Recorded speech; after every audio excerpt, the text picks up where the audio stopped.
لا حول ولا قوة الا باللہ العلی العظیم اعوذ باللہ من الشیطان الرجیم بسم اللہ الرحمن الرحیم اشہد ان لا الہ الا اللہ وحدہ لا شریک لک واشہد ان محمدا عبدہ ورسولہ اللہم صلی علی محمد وعلی آل محمد وعلی ولدہ وآل بیتہ وصحبہ اجمعین کلہم رضی اللہ عنہم ورضوا عنہ۔ گفتگو کا سلسلہ امام مدینہ امام مالک علیہ الرحمہ پر جاری ہے۔ یہ چوتھی نشست ہے۔ ہم کوشش کریں گے کہ اس نشست میں اگرچہ کہ امام مالک سے جو تعلق ہے دلی اور ذہنی، میرا دل چاہتا ہے کہ بس انہی کا تذکرہ ہوتا رہے، لیکن اور امامین اور صلحاء اور اسلاف کا ذکر بھی کرنا ہے۔ اس وجہ سے ہم کوشش کریں گے کہ آج کی اس گفتگو میں ہم امام مالک پر گفتگو کو ایک انجام تک پہنچائیں۔ پچھلی نشست میں گفتگو ہو رہی تھی کہ امام مالک کا ادب حدیث۔ آج کی محفل میں ہم کوشش کریں گے کہ امام مالک علیہ الرحمہ کا ادب مدینہ۔ امام مالک رحمۃ اللہ علیہ یہ ذکر ہو چکا کہ اہل بیت سے ان کی عقیدت، اور اہل بیت سے مراد وہی چاروں ہیں اور ان کی اولاد ہے جن کو ختم مرتبہ صلی اللہ علیہ وسلم نے اپنی چادر میں لے کر کہا کہ یہ میرے گھر والے ہیں۔ ان کا ایک مخصوص نام ہے اہل بیت کے علاوہ بھی، چادر والے۔ تو ابھی چونکہ گفتگو اس پر نہیں ہے اس لیے ہم اسی موضوع پر رہیں گے۔ تو اس دور پرفتن میں دو لوگ، امام مالک اور امام ابو حنیفہ، اہل بیت کے ساتھ کھڑے رہے، اور امام شافعی چونکہ امام مالک کے شاگرد تھے اس لیے اس پروگرام کا ریلیشن بھی بنتا ہے۔ امام شافعی کا تو یہ حال تھا کہ وہ حرم مبارکہ حرم مکہ میں کرسی رکھ کے درس دیا کرتے، تو ایک دفعہ درس دیتے ہوئے بار بار امام شافعی کھڑے ہو جاتے، ادباً کھڑے ہو جاتے اور پھر بیٹھ کے درس شروع کر دیتے دوبارہ۔ جب کئی دفعہ یہ ہوا تو لوگوں نے دیکھا کہ کیا ہو رہا ہے آج، تو لوگوں نے غور کیا تو یہ دیکھا کہ ایک بہت کم عمر بچہ وہ کھیل رہا تھا مطاف میں، حرم میں۔ وہ جیسے ہی امام شافعی کے سامنے سے گزرتا بچہ کھیلتے ہوئے، تو امام مالک کے شاگرد امام شافعی کھڑے ہو جاتے۔ وہ بچہ اہل بیت میں سے یعنی سیدنا علی مرتضیٰ اور سردار جنت فاطمۃ الزہرا رضی اللہ کی اولاد میں سے، اور خود امام شافعی کے ذکر میں ہم بیان کریں گے کہ وہ خود کس کی اولاد تھے، لیکن چونکہ ان کے استاد امام مالک اہل بیت کا ادب کرتے اور دارالہجرہ یعنی اہل بیت کے سربراہ سرکار دو عالم صلی اللہ علیہ وسلم کا حرم مبارک مدینۃ المنورہ، امام اس کا کتنا ادب کرتے۔ امام نے یہ تک فرمایا کہ جس نے مدینہ کے موسم کو بھی کچھ کہا تو میں اسے 100 درے لگواؤں گا۔ تو ایک دفعہ ہم کچھ لوگ بیٹھے ہوئے، یہی امام مالک کا ذکر تھا، تو ہمارے دوست ہیں کراچی کے بڑے عالیشان فرد، بہت وسیع المطالعہ، تو وہ گنتے جا رہے تھے اور ہم کہتے جا رہے تھے، اور ہم نے 1600 کوڑے تک گنے کہ اگر امام مالک علیہ الرحمہ حیات ہوتے تو جو مدینہ جاتا ہے اس کے 1600 کوڑے تو پکے تھے۔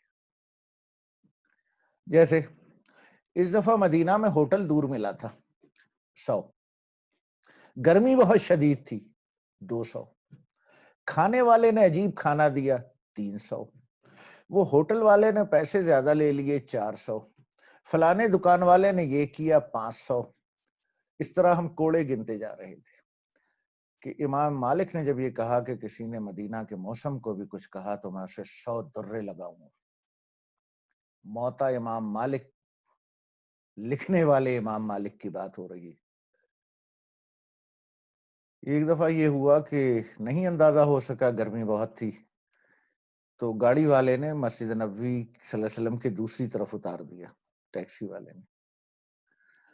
فیملی ساتھ تھی اور بہت وزنی بیگ تھا، ہوٹل دور تھا، گرمی کا عالم، اور مسجد نبوی صلی اللہ علیہ وسلم کے دوسری طرف ہوٹل تھا۔ تو اس گرمی میں بیگ کندھے پر ڈالا ہوا اور میں چلا جا رہا تھا کہ امام مالک یاد آ گئے۔ اتنی شدید گرمی، اتنا وزنی بیگ، ظہر کا وقت،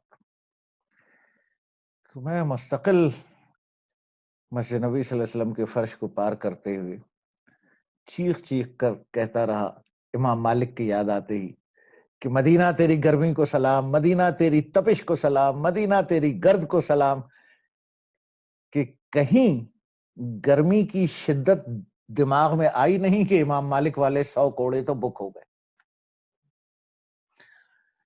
امام مدینہ کا اس حد تک ادب فرماتے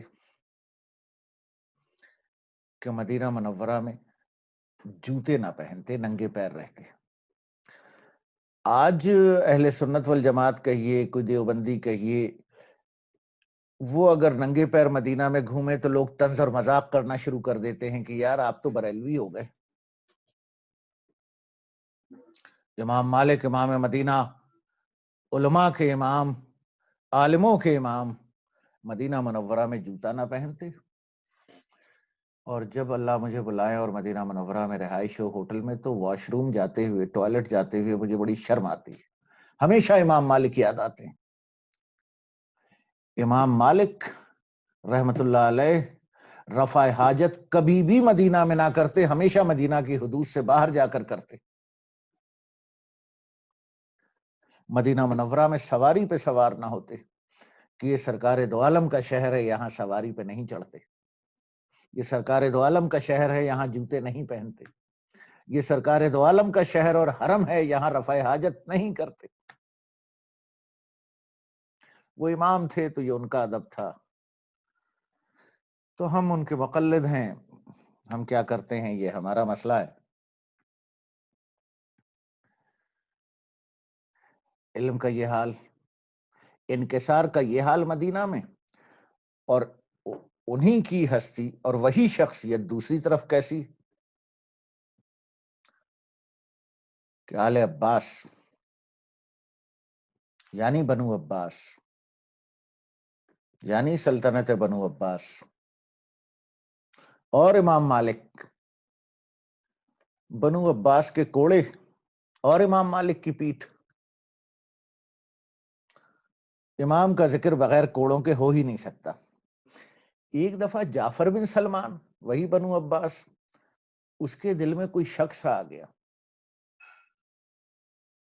کہ امام اتنی بڑی ہستی، بادشاہوں سے زیادہ تنتنا، امام مدینہ، کہیں یہ میرے خلاف تو نہیں ہے؟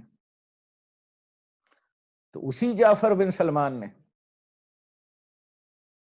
پوری شدت سے 70 کوڑے امام کو مروائے، اور وہی ہارون رشید کا بیٹا مامون الرشید۔ فتنہ خلق قرآن یہ اس پروگرام کا موضوع نہیں ہے کہ یہ قرآن مخلوق ہے، اور امام نے جب شدت سے انکار کیا کہ نہیں، تو اسی ہارون رشید کے بیٹے نے، مامون الرشید نے، ایک وتیرہ بنا لیا امام کو کوڑے مروانا۔ اور پھر یہی بات کی جب فتنہ خلق قرآن ختم ہوا، تو اسی عباسی نے جب امام کی تکریم شروع کی، تو امام نے کہا کہ یہ آزمائش یعنی تکریم ملنا، یہ آزمائش میرے لیے کوڑوں کی آزمائش سے زیادہ ہے۔ ایک دفعہ شاگرد قینبی، قاف عین نون بے چھوٹی ہے، آخری عمر میں قینبی نے دیکھا، عمر تقریباً 42 سال کہہ لیجئے، حیات مبارکہ تقریباً 42 سال کہہ لیجئے، 43 سال کہہ لیجئے، 83 سال کہہ لیجئے، کچھ لوگ 79 to 83 کے کیلکولیشن کرتے ہیں۔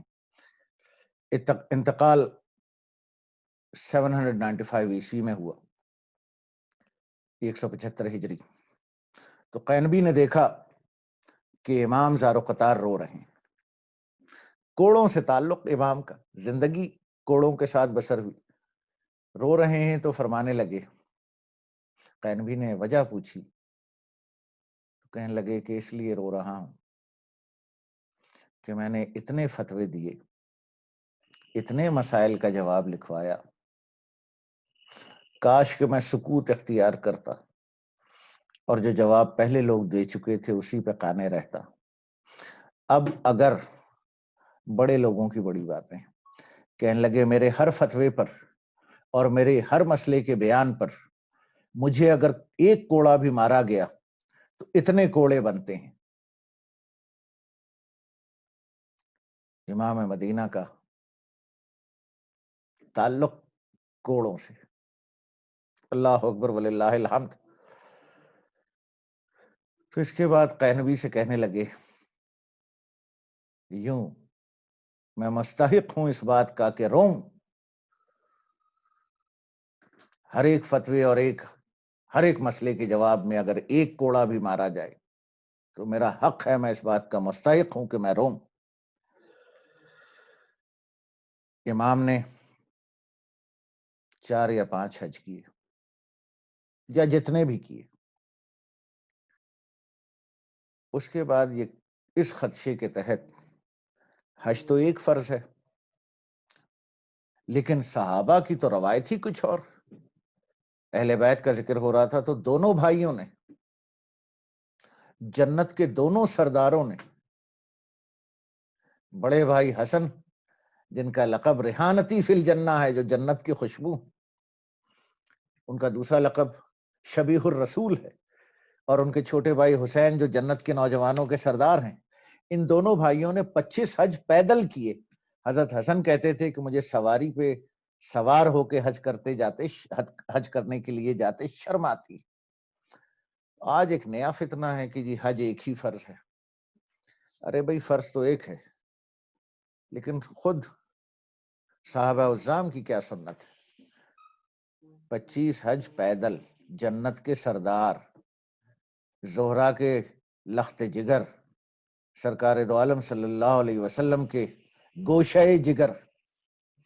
تو امام مالک نے بھی کئی حج کیے، 4 یا 5 حج کیے، اس کے بعد صرف ایک خدشے کے تحت کہ عمر بڑھ گئی ہے، کہیں ملک الموت جب روح قبض کرنے آئے تو مدینہ سے باہر کا علاقہ نہ ہو۔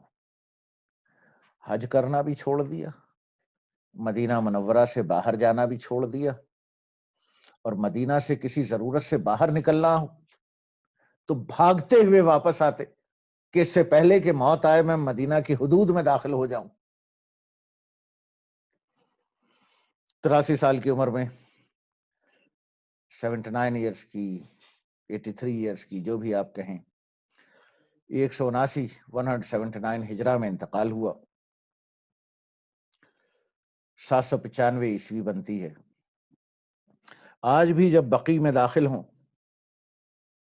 بالکل سیدھ میں، اگر آپ کو یہ معلوم ہے کہ دارالعقیل کہاں تھا، جہاں آپ صلی اللہ علیہ وسلم بقیع میں کھڑے ہو کے دعا فرمایا کرتے تھے، تقریباً ہر شب کو جب مدینہ منورہ میں ہوں تو روز بقیع سے گھستے ہی وہ جگہ ہے، بقیع کے گیٹ سے گھستے ہی سامنے دارالعقیل پڑتا ہے، ذرا سا بائیں ہاتھ پر۔ تو دارالعقیل کی بالکل سیدھ میں جو احاطہ ہے، وہیں عاشق مدینہ، عاشق اہل بیت، امام مدینہ امام مالک